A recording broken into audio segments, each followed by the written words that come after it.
ভোলার বিভিন্ন নির্বাচনের ভোলা এক আসনের নির্বাচনী তথ্যগুলোই আসলে দেখছিলাম। এ বিষয়ে আরও জানাতে ভোলা থেকেই যুক্ত হচ্ছেন আমাদের সহকর্মী নাসির উদ্দিন লিটন। তার কাছে একটু যেতে চাই। লিটন, এই যে আমরা ভোলা এক আসন নিয়ে আসলে যে তথ্যগুলো দেখছিলাম, সেখানকার যে প্রার্থীরা, অনেক প্রার্থী, সব দলই প্রায় প্রার্থী দিয়ে ফেলেছে, তো এখনকার যেই আমেজ আসলে সেটি আসলে কতটুকু দেখছেন আপনারা? আহ, মেঘনা তেঁতুলিয়া এবং বঙ্গোপসাগর বেষ্টিত দেশের একমাত্র দ্বীপ জেলা ভোলা। ভোলায়ও কিন্তু নির্বাচনী জ্বরে আক্রান্ত। এখানে যারা সম্ভাব্য প্রার্থীরা রয়েছেন তারা অনেক আগে থেকেই ভোটারদের মন জয় করার জন্য এবং নির্বাচনী প্রচারণা চালিয়ে যাচ্ছেন।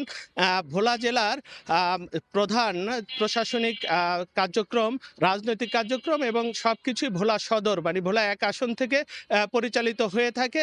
এই জেলার সবচেয়ে গুরুত্বপূর্ণ আসনকে ধরা হয় ভোলা এক আসনকে।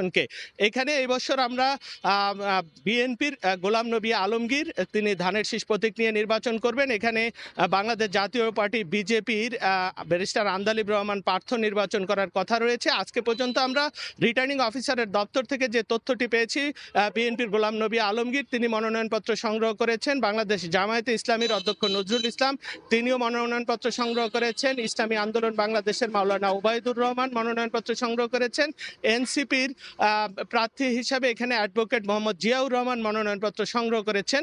এদের মধ্যে আমরা যে প্রথম দিকের বিএনপি, জামায়াত ইসলামী এবং ইসলামী আন্দোলনের এই তিন প্রার্থীর কার্যক্রম আমরা বহু আগ থেকেই এখানে দেখেছি।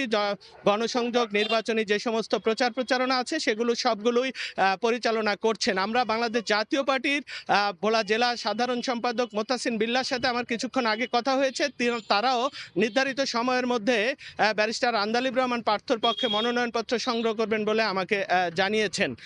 নির্বাচনী পরিবেশের কথা যদি বলি, এখন পর্যন্ত ছোট দু একটি ঘটনা ছাড়া সব পরিস্থিতি এখানে নির্বাচনী পরিবেশ রয়েছে।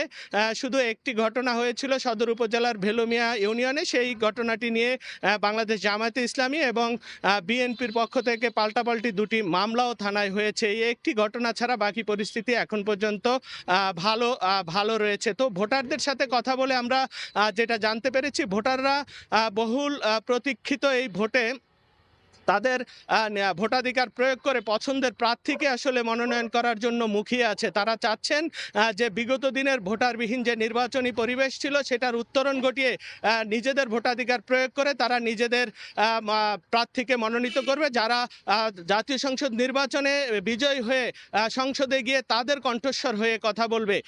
আর প্রশাসনের যে অবস্থাটা রয়েছে, জেলা প্রশাসন, পুলিশ প্রশাসন চাচ্ছে যে অবাধ, সুষ্ঠু এবং স্বচ্ছ নির্বাচন অনুষ্ঠানের জন্য তাদের যা যা করা দরকার সব প্রস্তুতি তারা নিয়েছেন। তো এ ছিল আমার কাছে ভোলা এক আসনের এখন পর্যন্ত সর্বশেষ নির্বাচনী খবর।